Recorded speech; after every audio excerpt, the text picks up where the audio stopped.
Lanjutan sidang kasus kematian Prada Luki. Dan kita akan membahas soal persidangan kasus kematian Prada Luki bersama ahli hukum pidana dari Universitas Jenderal Sudirman, Profesor Hipnu Nugroho. Selamat siang Prof, dengan Bella di studio. Selamat siang Mbak Bella. Ya Prof, ini kalau kita dengarkan sejak mungkin kira-kira pukul 10 ya hingga hari ini jelang pukul 11, ini sangat detail sekali pertanyaan untuk dua dokter di RSUD Air Ramona Gekio. Sebenarnya dari keterangan ini apa yang ingin digali hingga akhirnya akan membuat kesimpulan terkait dengan kasus ini? Ya, kalau kita lihat pengungkapan perkara ini adalah berbasis pada surat dakwaan. Pasal yang diancamkan adalah pasal 131 Undang-Undang KUHP Militer, yaitu tentang penganiayaan. Nah, penganiayaan. Oleh karena itu, tadi dokter sudah menjelaskan penganiayaan yang terjadi. Contoh misalkan, saya mendengar darah mengucur tanpa kendali. Artinya berarti lukanya mana? Berarti kan penyebab lukanya. Kalau darah itu lukanya itu kecil, pasti darahnya nggak seperti itu. Itu satu. Kemudian yang kedua adalah limpa pecah. Limpa pecah berarti karena tekanan. Tekanan apa? Benda tajam atau benda tendangan atau kita tidak tahu. Tapi benda keras. Lah disitulah yang saya kira hakim akan melihat penyebab luka dan luka itu menyebabkan kematian, gitu Mbak. Dengan demikian, seperti yang didakwakan di dalam pasal 131 KUHP Militer, yang penganiayaan dalam tugas yang menyebabkan mati, luka, itu akan terbukti.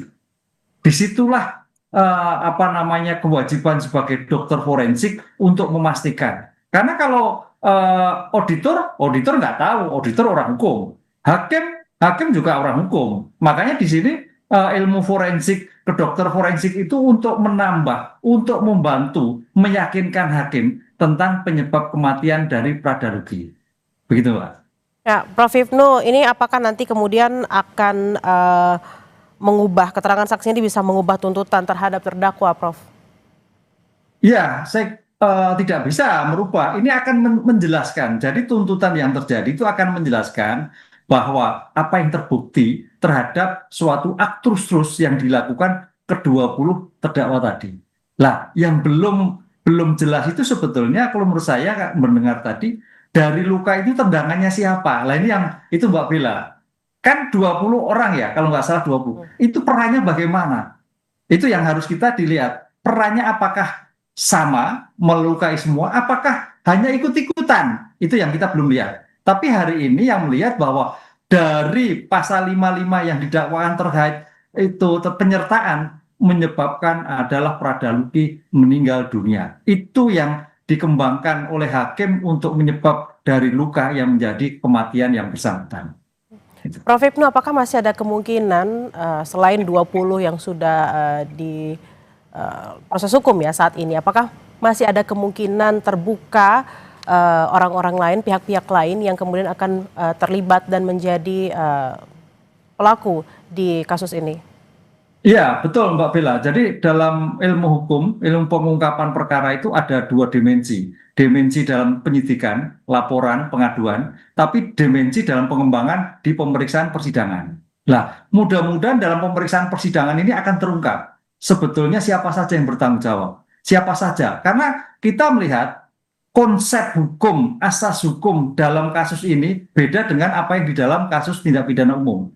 Kalau tindak pidana umum itu ada pertanggungjawaban pribadi, masing orang-orang sejauh mana peran yang bersangkutan. Tapi kalau tindak pidana militer adalah ada asas yang pertanggungjawaban komando, pertanggungjawaban pimpinan. Pimpinan adalah sebagai bapak, sebagai kolega, sebagai guru, sebagai pamong, sehingga harus bertanggung jawab terhadap anak buahnya. Lah, pertanyaannya, dengan kasus ini sejauh mana pimpinan yang bersangkutan bertanggung jawab anak buah? Ini yang saya kira harus juga diusut oleh auditor polisi militer untuk memberikan suatu pembelajaran bahwa menjadi pimpinan tanggung jawab sudah tidak berat, menjadi komandan tidak berat, harus bertanggung jawab seluruhnya. Ini yang kita lihat dalam suatu pengembangan. Mudah-mudahan sebagai bentuk pembelajaran dari kasus ini akan mengungkap semua dan POM AD berani menyusur kepada pihak-pihak yang lebih atas ketika ada pembiaran atas suatu kesatuan yang bersangkutan. Prof. Hipnu, yang juga kemarin kita sempat dengar ya dari keluarganya Prada Luki yang mengatakan bahwa memang kasus ini disebut sebagai pembunuhan berencana seperti itu ya menurut keluarga, dan mereka menuntut terdakwa mendapat hukuman maksimal. Kalau Anda melihat apakah ini bisa masuk kategori pembunuhan berencana, Prof? Nah, pertanyaannya apakah dalam tuntutan ini ada dijuntukan, ada dihubungkan dengan KUHP? Saya tidak tahu. Kalau itu memang dihubungkan dalam KUHP, bisa masuk kualifikasi sana sebagai penganiayaan yang menyebabkan matinya orang, itu 20 tahun, atau menjadikan pembunuhan berencana menjadi seumur hidup. Kita tidak tahu, Mbak. Yang saya tahu hanya 131. Lah, ini kalau kita melihat 131 agak kita kritikan ringan sekali. Makanya keluarga korban loh, kalau pasal 131 itu ada dua tingkatan. Luka yang tidak menyebab penganiayaan yang tidak menjadikan luka itu hanya 4 tahun, menjadikan luka 6 tahun, menjadikan mati 9 tahun. Nah, coba kalau kita bandingkan dengan KUHP, itu menjadi 20 tahun. Nah, di sini kayaknya ada suatu kegamangan dari keluarga korban, ibu keluarga korban, inginnya adalah hukuman yang setimpal. Pertanyaannya, hukuman di KUHP militer itu hanya mengatur 131 9 tahun. Itu yang saya kira menjadikan ketidakadilan oleh keluarga korban dalam seperti ini, Pak. Apakah kemudian misalnya juga orang-orang bertanya, jika memang ini 9 tahun, vonis 9 tahun yang ditetapkan itu di sidang militer, apakah misalnya ketika diproses pidana pada umumnya bisa jadi lebih tinggi tuntutannya, Prof? Ya, ini memang kita harus bicara hukum adalah bicara asas umum dan asas khusus, kan. Bahwa peradilan militer adalah sebentuk lex specialis daripada ketentuan umum. Lex spesialisnya apa? Adalah prajurit. Nah, itu kita lihat dalam Undang-Undang 97 bahwa dalam peradilan militer itu adalah mengadili seseorang yang berstatus prajurit.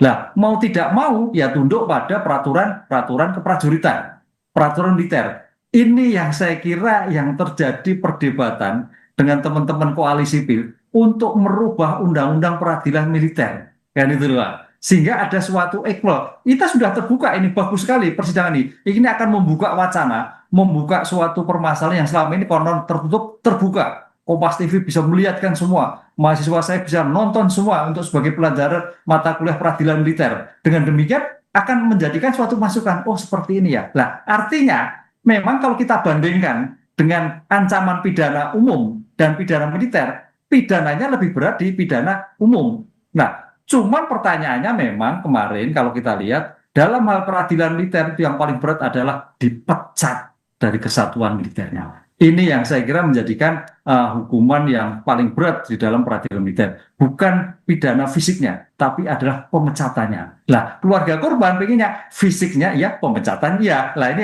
yang agak dalam situasi hukum tidak bisa semuanya seperti itu.